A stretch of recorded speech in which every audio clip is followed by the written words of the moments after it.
All right, good afternoon to everyone, and welcome to this month's NCCOR Connect and Explore webinar. Our topic today is turning evidence into action, using NCCOR's implementation scorecard to strengthen childhood obesity, nutrition, and physical activity interventions. In just a few minutes, we will be getting to today's presentation, and after that, there will be a chance for Q&A, and then we'll close out with a few quick announcements. Some introductions now. First of all, my name is Karen Hilliard, and I'm here from the NCCOR Coordinating Center, and I will be your facilitator for today. I'd like to introduce you to today's guest speakers. Our first speaker is Taryn Massey-Swindle, and she is an associate professor at the University of Arkansas for Medical Sciences, where she leads the LINK, that stands for Leveraging Implementation and Engagement for Knowledge Impact, at Arkansas Children's Research Institute. Taryn's work centers on helping communities and organizations bring evidence-based programs to life in ways that work for them. Her research focuses on how evidence-based interventions are adopted, implemented, and sustained in real-world settings, especially early childhood programs, public health, and nutrition initiatives. Taryn is passionate about bridging science and practice, co-creating solutions with community partners, and supporting the people who make health and well-being possible at the local level. Our second speaker for today is Teddy Swinson, and Teddy is the Senior Manager for the Active Design Program within the Bureau of Chronic Disease Prevention at the New York City Department of Health and Mental Hygiene. Teddy manages the Active Design in Schools program and the Placemaking program, and both of those support built environment enhancements that increase equitable access to health promoting spaces in New York City public schools, parks, and plazas. Teddy also oversees and conducts evaluation and research activities related to active design and the implementation of active design guidelines.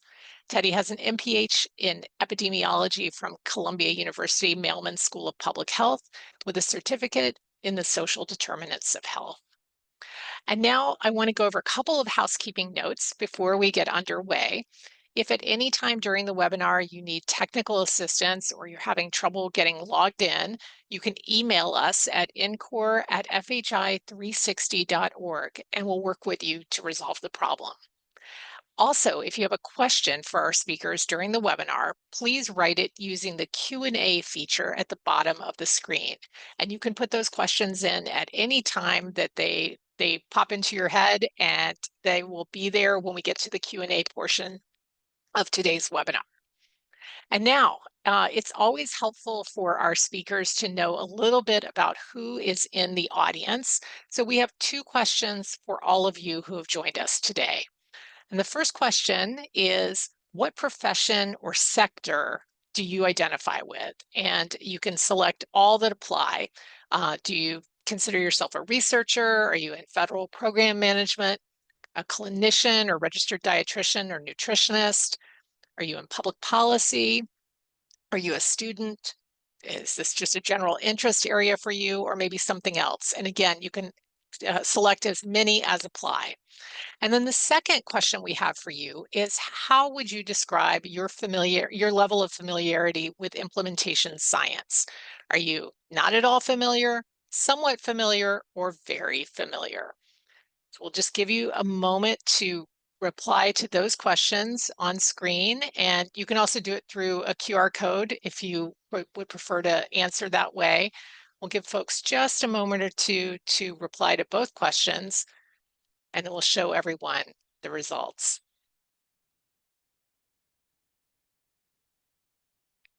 All right, looks like almost everybody has responded. We've got a few more responses coming in for the second question right now about familiar. Oh, I left out a response there. There was also extremely familiar with implementation science. So 4 different choices there.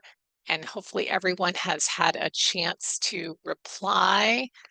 Just count this down, 3, 2, 1. And let's go ahead and end the poll and show the results. All right, so as you can see, we have a wide variety of different sectors and professions represented today. A lot of folks who are in the clinical area, clinicians or registered dietitians or nutritionists, but also all across the board, researchers, federal programs, public policy, students, and others. And in terms of familiarity with implementation science, again, a wide range, and we'll try to level the playing field for everybody so that you're all feeling very comfortable with this topic by the end of the webinar. But looks like the majority of folks are somewhat familiar, and then we have some other folks who are just beginning to discover implementation science, and on the very far end, a few people with real expertise there. So it's fantastic to see such a wide variety of folks represented in the audience today, and I think there'll be something for all of you in today's webinar. So let's continue on now and go right into today's spotlight, turning evidence into action using NCCOR's implementation scorecard to strengthen childhood obesity, nutrition, and physical activity interventions. Let me hand things off first to Taryn, and then we will hear from Teddy, our community partner. Taryn, it's all yours. Thank you so much, Karen, and to NCORE for allowing me to be here with you all today and to collaborate on this effort. It's been a really wonderful journey to co-create this resource together with input from our community partners. So thank you for this opportunity. For those that are joining that are either somewhat or unfamiliar with implementation science, I am so encouraged that you thought today would be useful and decided to tune in.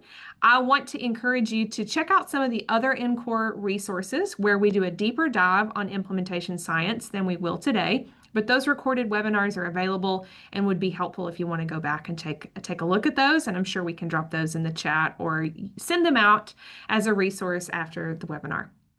All right, so without delay, I want to talk about what if it wasn't so hard to get research into practice. So on the next slide, we're going to talk a little bit about the need for a resource like this scorecard we've developed. And I'm going to share a story that maybe you'll see yourself in. And I know that I've seen myself in when I've tried to do intervention or program work. So picture a public health team in a small city, and they've just gotten a little grant to do a little obesity prevention work. They've picked their curriculum, and it has beautiful nutrition lessons and family workshops and wonderful after-school activities. But even as the funding is just beginning, they already feel like they're behind. They've got milestones to meet. They've got to launch on time. And then their community leaders are saying, we need more time. We've got to build buy-in. As one of our participants said, the engagement process has to take a lot longer than people think. People assume you can just flip a switch, and what's really needed is time to build a culture of change. But they have to push forward, so they adapt. And one of the things they see is the nutrition program has 26 lessons. And one of the practitioners we work with admitted, 26 sessions. Families have got many other things going on, jobs and all of this. That's just too long. So this group, they decide to cut the program in half, hoping that parents will still come and that it will still have an impact.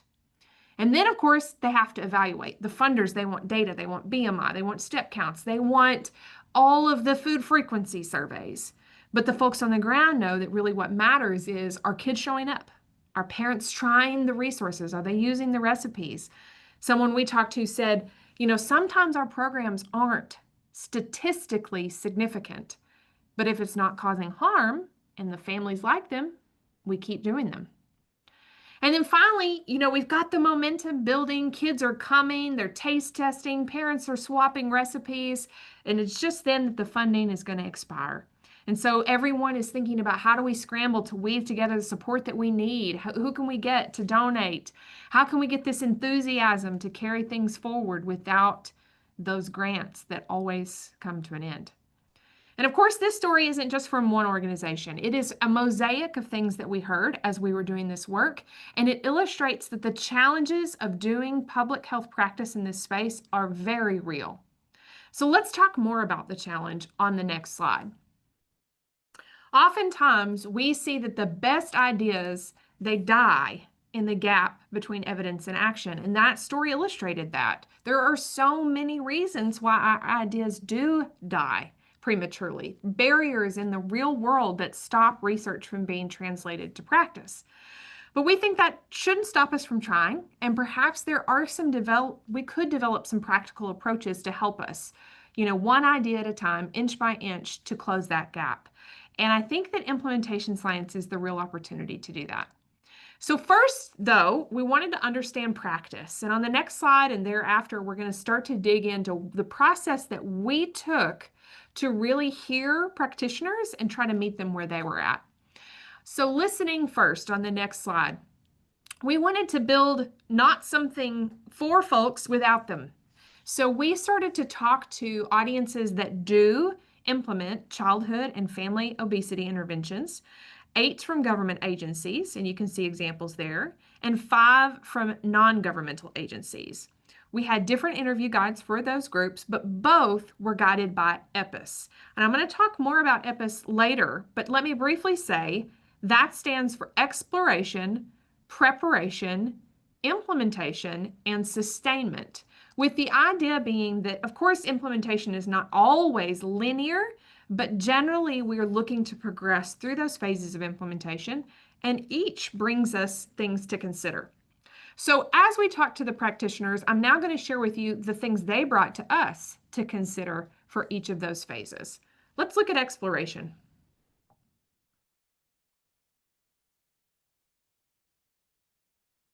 What is evidence? We really wanted to understand practitioners' perspective on this.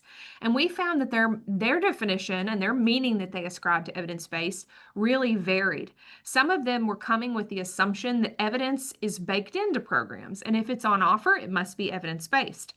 They also struggled with the idea of who gets to say what is evidence-based and why do some decisions seem to get made that are detached from evidence, and why should it be on the organization to have to think at that level? And then who has the time? Governmental agencies especially told us that there was not a lot of time to go digging into the evidence when it came time to put a grant application in or to make one come to life. And so they told us on the whole with this phase that we need to keep it simple. Things need to be actionable. Things need to say, what's next? It doesn't have to look the same for everyone, but it does have to have a clear pathway. So on the next slide, there were a couple of quotes that I thought really illustrated some of the challenges that our partners face.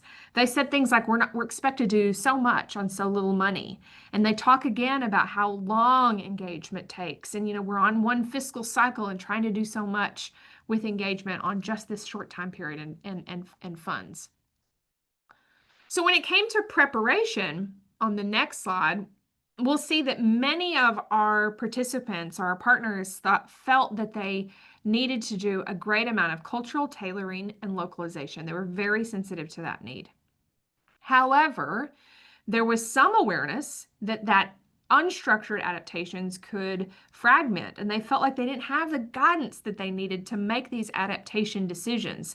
There wasn't a lot of comfort with that process. And so we could hear a lot that they're struggling with being agile to meet the needs of the community while holding fidelity, and even struggling with what fidelity meant for when it comes to an evidence-based intervention or a pre-existing program. And they're wearing a lot of hats, which we'll see in the next slide. This quote from a partner who said, they don't have the time to think and create. Sometimes we're just reacting. So this preparation, if we're going to do it right, we've got to slow down, work with each other. And I really appreciated that they called that out as a key task for the preparation phase, working together. Now we'll talk a little bit about what we heard about implementation on the next slide.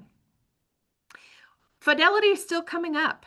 Balancing fidelity with fit still seems to be a problem. And how do you make those changes or not on the go? How do you keep things relevant without totally starting over? How do you adapt without having to assess fidelity and its impact? So a lot of struggles around fidelity.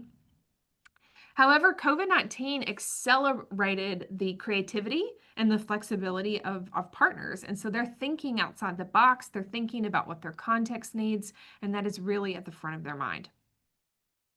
Evaluation is inconsistent. Some valued this very highly and thought a lot about what their funder required and the metrics that they had to give. They valued qualitative data oftentimes over quantitative, but were still just burdened by, what does my funder want? And that makes a lot of sense. So a couple of the quotes on the next slide about implementation that we heard. Families are busy, and we heard this in the introduction, but we've got to build that in, that planning from the funders, because that was the mission. So they're trying to meet families where they are, but they're finding that tension with what the funding agency might want. So the other quote there is, you've got to be innovative and agile, fight for what's right, push where you can. That's the foundation. So moving with things as they unfold. They were very sensitive to that. And then in sustainment, this phase that we all want to get to in our work, they talked about the struggle of short-term funding cycles. I know I experienced that in my work. They talk about how if they're going to get this piece right, they're thinking about it from the start. And then this that I really appreciated is that community buy-in can, funding is necessary, but community buy-in can really be a secondary driver to find funding, to find long-term support.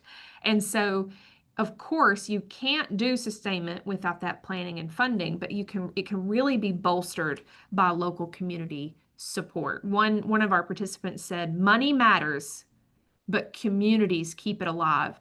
And I know I have seen a single champion or a single committee really get behind a cause and ensure that it had the resources to go forward. A couple of the quotes we heard from our partners on the next slide about sustainment. They talked about that funding was their biggest concern. How are we going to do this and continue this when the funding isn't there? And then a quote to illustrate how they're building community buy-in. We'll start with the districts, but if we want to sustain, we've got to get the parents and the community involved, create a network of support. And I love that idea. I thought it was just beautiful.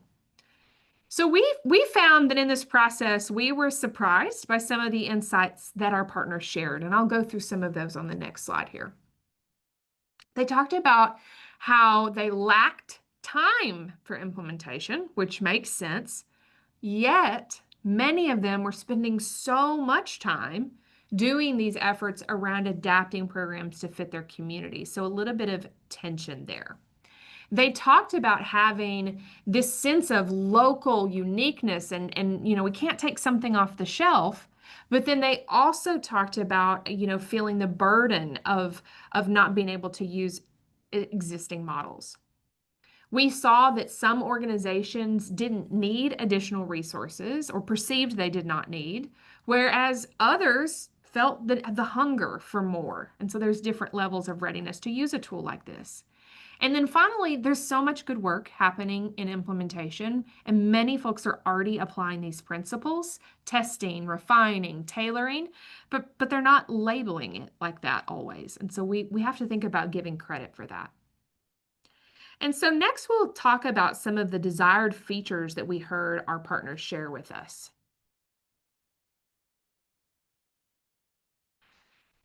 We heard from folks that participated that they wanted things that were interactive. And so that was a key driver for us. They talked about wanting to build their capacity, to have tools to support accountability in the process, and to be able to collaborate. Because we talked to different kinds of partners, we saw that there was a need for both upstream users and downstream, the people on the ground. They need something accessible to make implementation science real. And they don't need something just repackaged. It really needs to be tangible, usable, practical. So we were really inspired by these desired features and inspired by what we heard about what might work.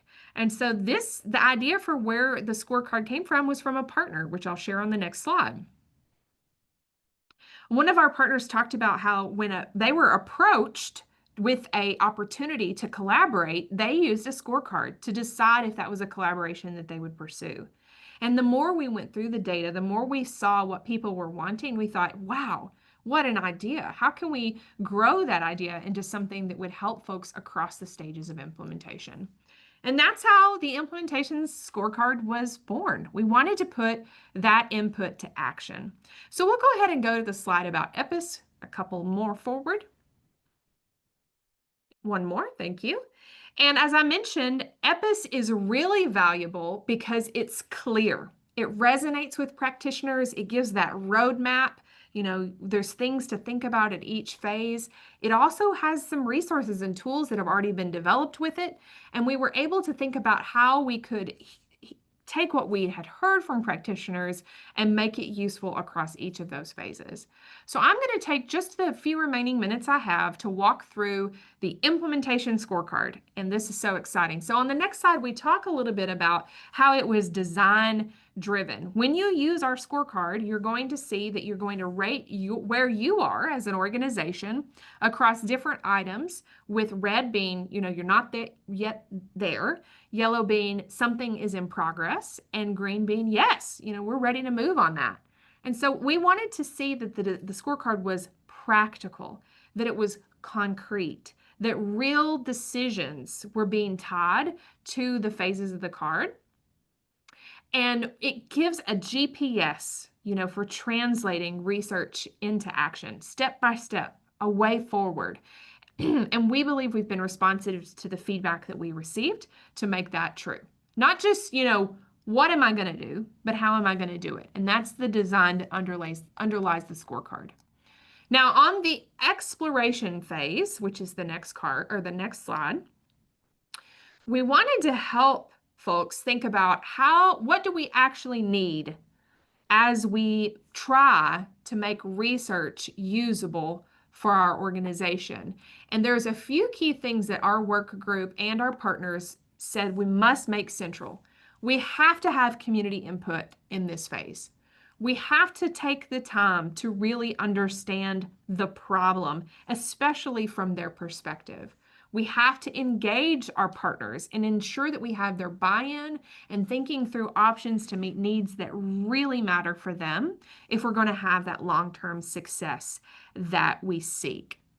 We also have to make sure that we're identifying things that have mutually beneficial outcomes that are going to align with the mission of the organization and those implementing partners. Now, you can see that you would score yourself in each of those domains. And then if something is in the yellow or the red, you would have the suggestion to look at the resources provided. And we'll provide at the end of our card, which you can access, there's a full list of the references. We did not recreate the wheel. There's already so many wonderful things that exist in the world to support people in implementation. We just tried to create and prioritize those resources that would be most practical for those on the front lines and in the public health space to access. And so you don't have to use them all. You do not need to use every resource that is suggested. And perhaps you are in the green in all of these categories. You're ready to go with exploration. That's okay too. Now, if you find that you're in the red and the yellow on multiple things, you might want to prioritize. Take your time. We don't want to convey that things should just click right along. You might spend a few months on each of the phases or longer, depending on your organization's needs. Or some phases, you might find you're all green and ready to go. So just keep in mind, this is not a one-size-fits-all. It's very tailorable to what your organization needs. Now, at the bottom of each phase, we've provided an opportunity where you could print out these cards and document your processes. And we've heard from organizations that that is a way that they might consider tracking their own progress, which I just think is wonderful. Now, onto preparation. In this phase, we're thinking a lot about, do we know the core components of the intervention? Do we understand what might make it hard or easy to do this thing in our context? And do we know what we might adapt and how to do that? Have we given everyone the necessary training and supports that they need to succeed? And have we set up our evaluation and communication plans in ways that are going to support our long-term success? And just like with exploration, if any are lagging in the no, not yet, or in the progress phases, we've suggested resources that could support. Now, for implementation, obviously, this and in all of the phases I'm presenting to you today, there are more things you could focus on. Through input with our partners and our work group, we think we've selected those that are most important. So for implementation, that fidelity issue is coming up again. Are we doing the thing as intended? And are we using our evaluation plan and tracking the impacts of our program? Are we providing the staff that carry this out with the ongoing, not just the initial support, but the ongoing support that they need? And are we documenting our successes and lessons learned so we can then actively engage with our partners and capture that feedback? And now finally, sustainment. And I'm a big believer, if it doesn't last, it doesn't help. There's no need for us to continue doing things that just end up on shelves and that don't have a lasting impact. So with the sustainment phase, the core constructs or items that we've selected focus on getting things into routine, into daily workflows, making sure the funding is in place to maintain this program, getting a plan in place around turnover, as well as ongoing communication and sharing the impact out. I think the more, and we heard this from our partners, the more the benefits are shared, the more people get invested in continuing those benefits. So on the next slide, I'll talk just briefly about a companion resource that we developed that you can use to make this scorecard come to life. And so this is about Feeding Forward, and they're a program that was looking to address the issue of rising childhood food insecurity. They really needed a culturally relevant and sustainable program for their community. So they used the scorecard, and through the exploration phase, identified that they needed to better listen to their community around the problem. So they did some listening sessions and then used the community toolbox resource to help them refine the problem and develop partnerships. With that in place, they moved on to preparation. They identified, using one of the links that is in the scorecard for you all, Brighter Bites, which is an evidence-based intervention in the National Cancer Institute's registry of programs to promote fruit and vegetable access. And so that's the one they selected. And then they went through a map to adapt process to adapt it to their audience, and then used REAIM to plan their evaluation. When it came to implementation, they realized with the scorecard, they weren't capturing their impacts. So they leaned into this resource on using your data to tell a story, and were able to create and to collect data, then create flyers to support more donor engagement. And then finally, with sustainment, they realized they didn't have a lot of voices that were advocating for this program. And so they identified that advocacy toolkit resource was going to help them to mobilize partners and secure the donations that they needed for long-term integration into their school policy. So I'll end with benefits before we get to hear from our community partner, which I'm so excited about. We believe that this resource on the next slide is different because it provides some simplicity. It provides action. It centers practitioner voice, which frankly has not always been the case in implementation science. We think that when we can make translation easier, we're going to get that greater impact. This is concrete. It's not abstract. This is the how of how we move through implementation process. And we think that it has the potential to improve efficiency by saving time and helping folks focus on what matters most. So for practitioners, we've got a clear pathway. For organizations, we've got alignment, we've got accountability. And for funders, we have a way to think about transparency and bridging research to practice. So I'm going to turn the floor now over to, as I said, Teddy, our community partner, who's going to share a little bit about what this tool might mean for an organization like theirs.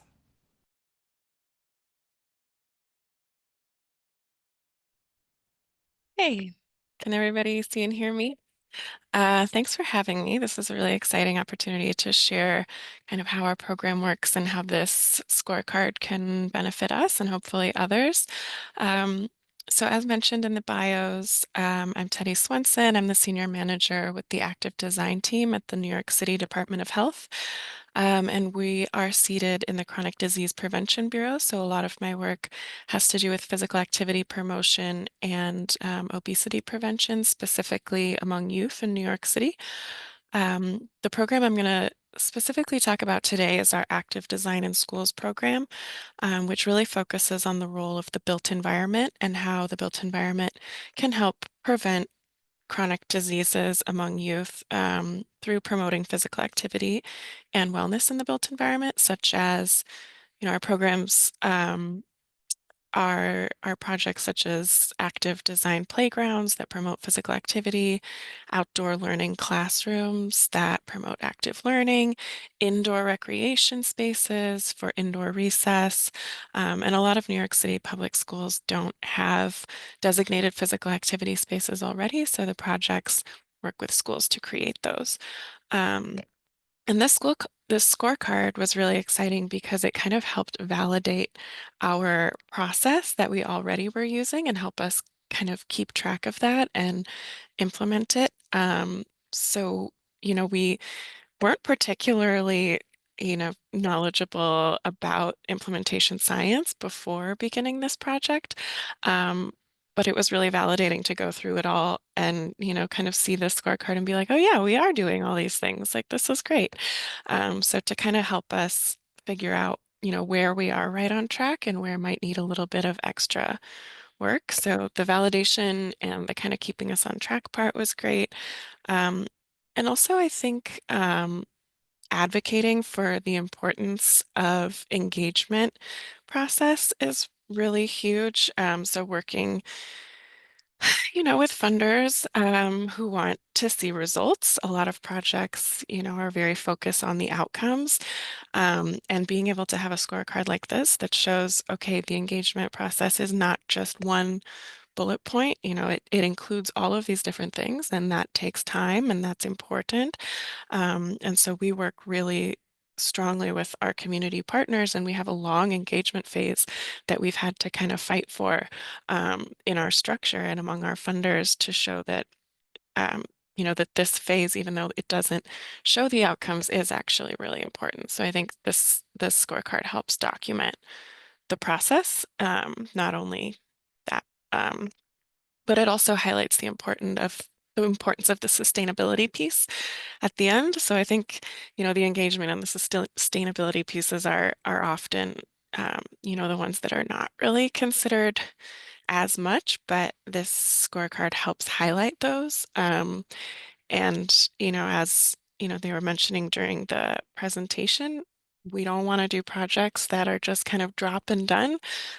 So creating that time and advocating to funders for that time to build in a sustainability phase that really helps hand over the project to the community and build the capacity within the community is another great way that we hope to use this scorecard. All right, thank you so much. And we have a few questions for both of you, and we're getting some questions in from our participants as well. So I want to ask a couple of questions right at the top, though. And Teddy, I was wondering if you could share a bit about your team's active design work, a little more detail about that, and how you envision the implementation scorecard benefiting your team in implementing your existing programs.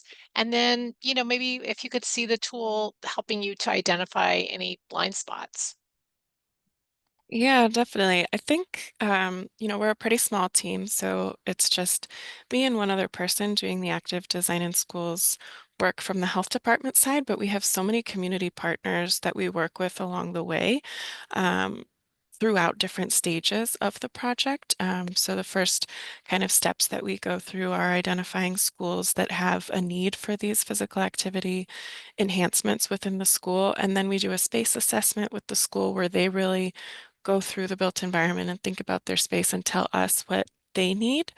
And so during this process, I think we'll really use the scorecard as something, to work transparently with the community groups and the school to make sure that we all know, what the steps are that we're looking for, and to share this scorecard with the partners, and so that everybody knows kind of what we're working on in terms of process and can help keep each other accountable. Um, when going through the green, yellow, and red, I think there's a lot of differing opinions where some people may think that we've finished a step where others may not. So just kind of using this almost as like an agenda item sometimes in our check-ins with partners to see if we're all on the same page before we move on to the next step will be really helpful. So, a question for both of you. In what areas do you think that practitioners most often overestimate their readiness? Like, overestimating the level of community buy-in or the workforce capacity, the access to data. And how do you think the scorecard could help them better understand their readiness before implementation actually begins? Teddy, would you like to jump in or shall I go? Um, Gosh, there's a lot of different areas, but I think the two that I mentioned before about engagement and sustainability are the two that are overlooked or overestimated the readiness the most, where, people may do some community engagement and get the opinions or feedback of a small subset of the population and consider that representative of everybody, and then just be like, great, we're ready to move on. Um, but I think a more robust engagement process, is reflected in the scorecard and should help kind of remind folks to not move so quickly through that phase. And same with sustainability, that it's not as simple as, okay, we built this and now the school or the community can do it themselves. It's like, okay, let's really slow down and think about who's going to do it and how it's going to happen, how it's going to be implemented into the culture of the community or the school. Um, so certainly those two. Yeah, I agree with you. I think you've shared some really important points. I I've just made sustainment a little bit of a pet project on my side, so I'll double down on what you're saying about sustainment. And I think folks sometimes have this maybe not verbalized, but intrinsic thought of, we'll figure it out. It's going to work itself out. It'll be fine. It's a great program. You know, we'll cross that bridge later. And this is not my language, but that Stephen Covey language about beginning with the end in mind. I think sometimes that if we don't begin with sustainment in mind, then we've lost ability to collect the data or to collect the needs they're going to go into sustainment because it wasn't on our radar as we were moving through those earlier phases. So I would double down on what you're sharing about sustainment. I think that's just so important.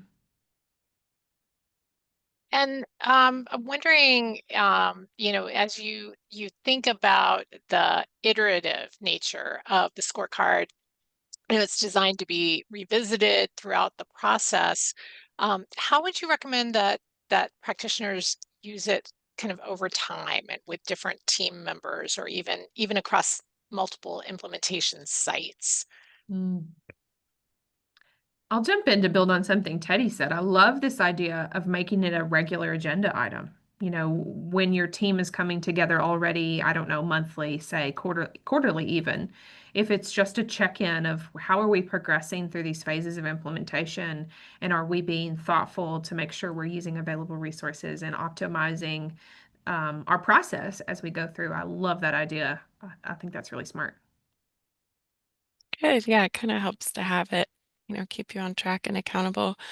Um, Also, one way I was thinking of using it is having kind of an annotated version that I just keep almost as like a little journal for myself, because a lot of the projects that we do are in the same communities, so that we don't have to like restart every time with, okay, who is this community and who are the partners and what are the different actors and stakeholders in the neighborhood, to kind of have all of this, um, written down so that we can keep building upon it for each project.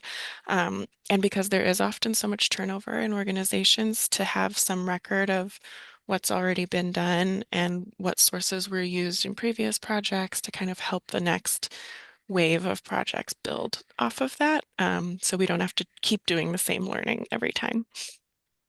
That's really smart. So you would use it kind of like an archive of decisions that were made.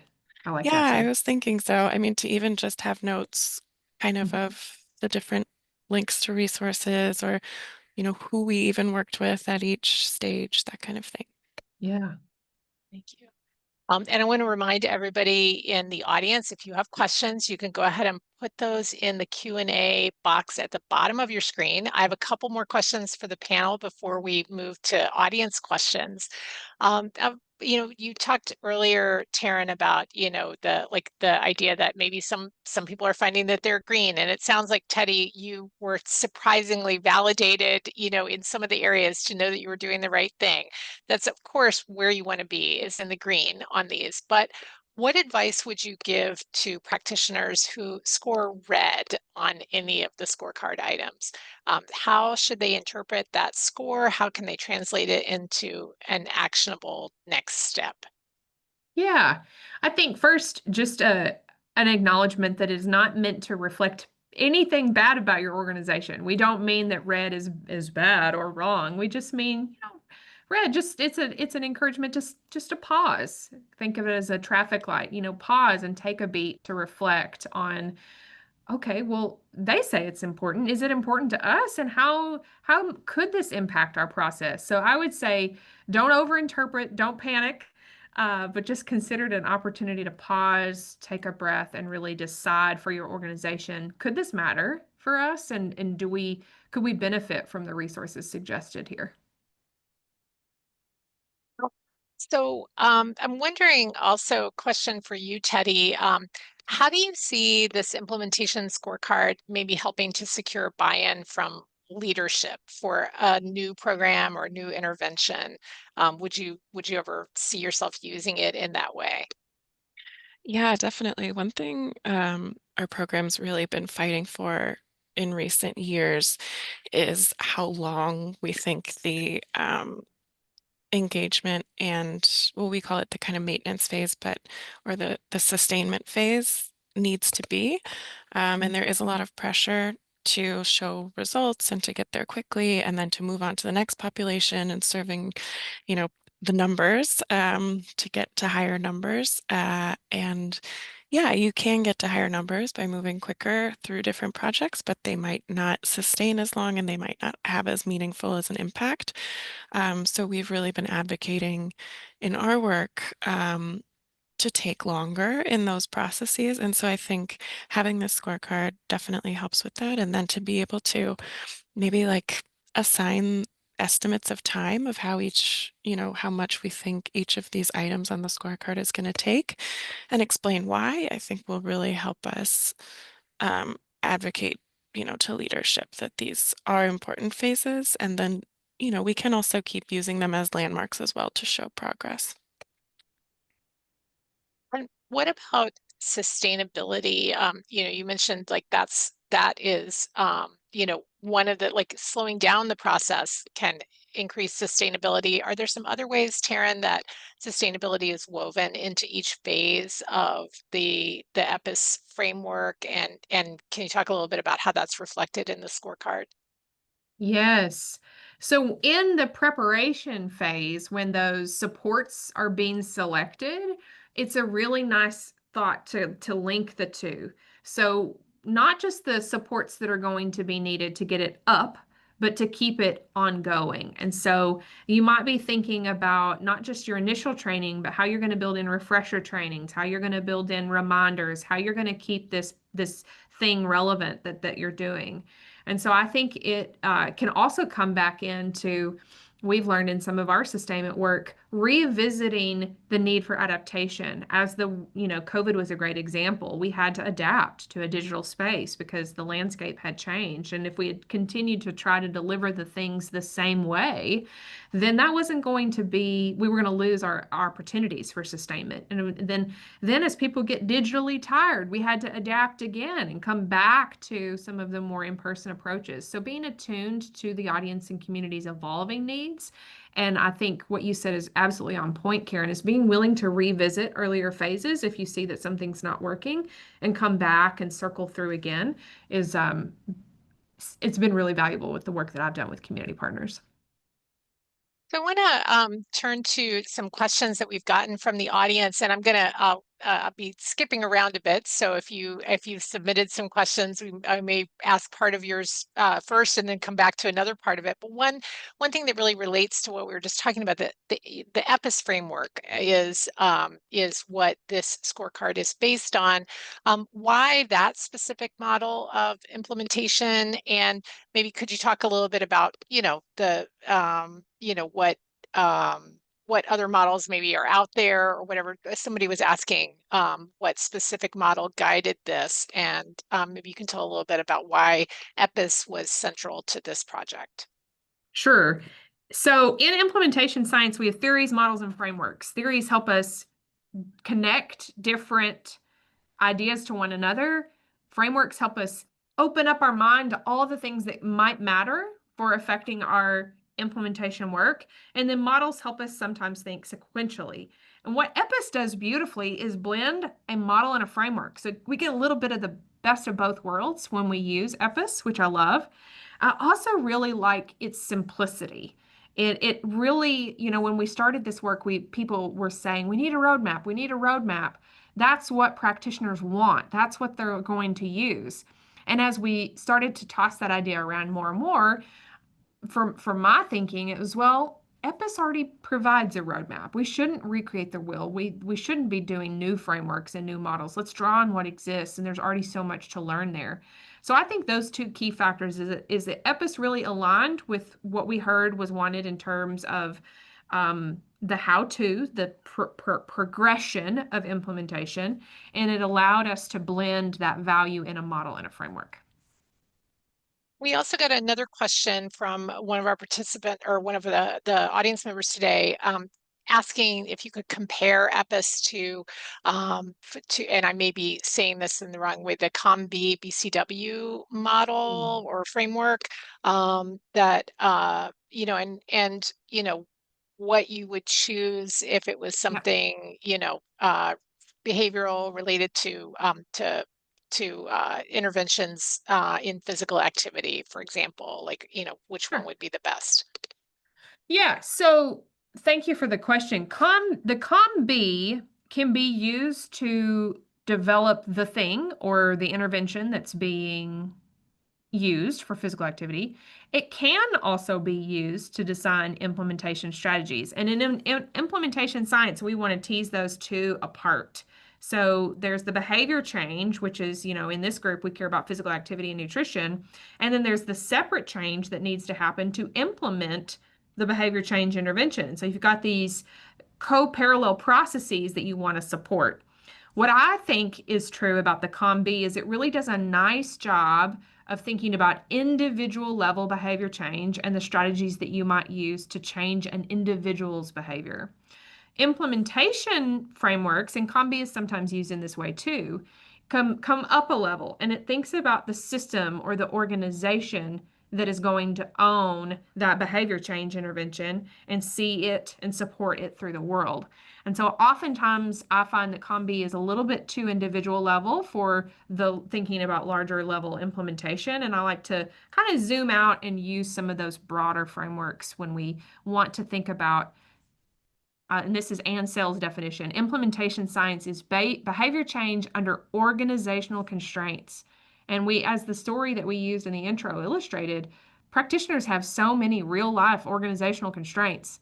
And that's the difference in why I tend to lean away from individual level behavior change theories and more towards system level ones for this kind of work. I love that we've got theory questions today. How fun. Well, but I think it's important to add that I know that in developing the scorecard, you really sought to make the theory and the frameworks accessible to people even who don't have that background necessarily. There may be people who are deeply involved in the implementation but don't have that theoretical, they haven't taken the class in frameworks like this, but this makes it very practical, real world. Ask them questions that everybody can relate to and answer in order to see whether they are actually following the framework. So a couple of other questions that we've gotten from the audience. Someone was asking about what type of public health advocates can utilize these scorecards. Can anyone use them? So if you want to, we can throw in a little pitch for where they're available and how people can access them if you want to answer that, Taryn. Yeah. So these resources are going to be available on the NCORE website, and we're going to be able to share with you as we wrap up our time here in a bit where you can access those. But they're available for public use. We do hope you use them. We hope you tell us about your use of them, help us make them better, and help us spread the word. So I think all of those things are true. So thank you for thinking about that. And would it be correct to say that they should work across a lot of different levels of care, different fields, different types of interventions? They're not Yes. limited in any way. Yeah, we do have a slant toward nutrition and physical activity, but it is designed to be it doesn't have to be that focused. So I think this could apply to a number of public health interventions, even beyond that content. So one last question I want to get to from the audience. What advice do you have for passing a program or intervention off to the community to sustain it, so that the researcher doesn't need to stay involved to keep it going? And how can the implementation scorecard help in that process? Oh, golly, I want to hear what Teddy has to say about this. What's it like on that end of receiving an intervention from a researcher, and what would help you? Yeah, well, I mean, I think hopefully whatever has been built when you get to the sustainment phase has been created with shared leadership with the community and the folks that you're working with. So it shouldn't be too big of a learning curve for them to take on, the day-to-days of the project, because ideally it's been created with them throughout. Um, but what we do in our program is really think through, the daily operations of who is going to be in charge of what, who can take on which pieces, how it's going to happen. We come up with what we call a wellness policy with each of the different schools that we work with that is like a really thorough written out plan of who's going to do what and when and what's going to happen in the summer when the kids aren't there, and to really think through all of the possible barriers that might come up to sustaining the project. And we also try to, when we're creating the budget for these programs, whether it's a grant or, through our work, to have a budget set aside for the maintenance of the project. Whether that's replacing materials that might fall apart or helping create something that um, they might need later on. So that can also help because a lot of the times, if it's really just up to them to fund it themselves, it can become, a burden financially on the group. Um, yeah, so I think, those are kind of the main things. And then also remaining available for technical assistance Mm, whenever possible, is something that we try to build in. that's great. Great, thank you. And we've been encouraging our audience to put their questions in the Q&A, but we're actually now going to open up our chat as we kind of move from the Q&A, because we want to hear from all of you in the audience about how this resource may be of help to you. So looking at your chat, NCORE would like to hear from all of you. How do you see yourself potentially applying the scorecard and or applying implementation science in your work? We would love to just hear from you if you have an opportunity to let folks know in the chat.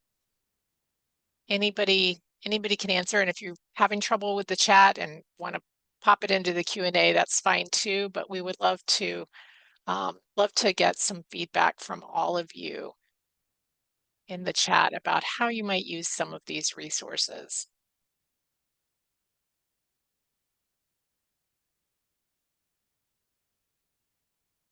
All right, and I'm seeing a few responses here thinking about sustainment at the start of a project. I know that will warm Taryn's heart to hear that. Um, any other thoughts about the ways that this could be possibly sharing with grantees. Yeah. And yeah, needs effort and collaboration as the process is demanding. But hopefully the scorecard can make it a little less daunting to do it in something that's shareable and can be collaborated on across even distances between implementation sites. Okay, and then another person saying engaging diverse partners to integrate community health workers in rural health workflows for sustainability. So some great ideas here, and you can keep on adding those. If this has brought to mind some way that you can use the scorecard, we would love to hear about it. And I wanna say thank you again to Taryn for putting this scorecard together, for Teddy to sharing for sharing what it has been like to use it, and her thoughts on how it will be used in the future. In the meantime, there are 3 ways that all of you in the audience can help NCORE with this project. You can try the scorecard, you can share it with others, and you can send us suggestions to make it better. It is something that we want to be continuously improving so that it's the most helpful resource that you can use as you approach implementation and as you share the concept of implementation science across your organization. So you can use the QR code if you would like to download the scorecard. We hope you all will do that, and the accompanying case study, or you can also go to the website that is shown on screen. We would love for everybody to have a copy of the implementation scorecard and to share it with your colleagues and organizations. So I want to say thank you again to both of our panelists, Taryn Massey-Swindle and Teddy Swinson. Thank you so much. I have now just a few quick announcements as we close out today. I want to let you know that NCORE hosted the obesity related policy systems and environmental research in the US, or OPUS workshop series, and you can access those the learning guides created from that on the NCORE website. You can access the key takeaways from that workshop series and incorporate the lessons into the classroom and into your applied research projects. You can also access past NCORE Connect and Explore webinars on our website at ncore.org. Some of our recent topics are about understanding weight stigma, the impacts on families and youth, sleep's role in child health, nutritional implications of GLP-1 medications in obesity care. So lots of stuff on there that we hope you will check out. And a couple of quick announcements. For those attending APHA, NCORE is going to have an exhibit at APHA. We'll be there from November 2nd to the 5th, booth 1543. And we will also be presenting an oral session on policy systems and environmental PSE change approaches to improving nutrition and food systems. That will be Wednesday, November 5th at 8:30 in the morning at APHA for those of you who are in attendance. We are also going to be at Obesity Week. If you are planning to be at that conference, it's the same week of November in Atlanta, November 4th through the 7th, and we'll be hosting a joint symposium with the Obesity Society on obesity-related policy systems and environmental research in the US. And that's on Friday, November 7th, if you are at that conference. Finally, a couple quick things. We would love to hear from you. We're going to be talking about today's webinar on LinkedIn as soon as the webinar is over. So let us know what you learned from the webinar and your thoughts on the presentations. The hashtag is Connect Explore. And you can also, and you can follow us at NCORE on LinkedIn. We also encourage you to sign up for the NCORE Student Hub. You can check us out at the website that will be linked in the chat. And if you have used any of NCORE's tools, we would also love to hear from you about that. You can send us an email at ncore@fhi360.org. And remember to follow us and like us if you don't already. We're on all the socials, LinkedIn, X, Facebook, at the links shown in the chat. And for all of you who joined us today, thank you so much. We encourage you to take the post-webinar survey, which will open up when this webinar ends. And thank you again for being here with us. Have a good rest of your week, and we hope to see you next time.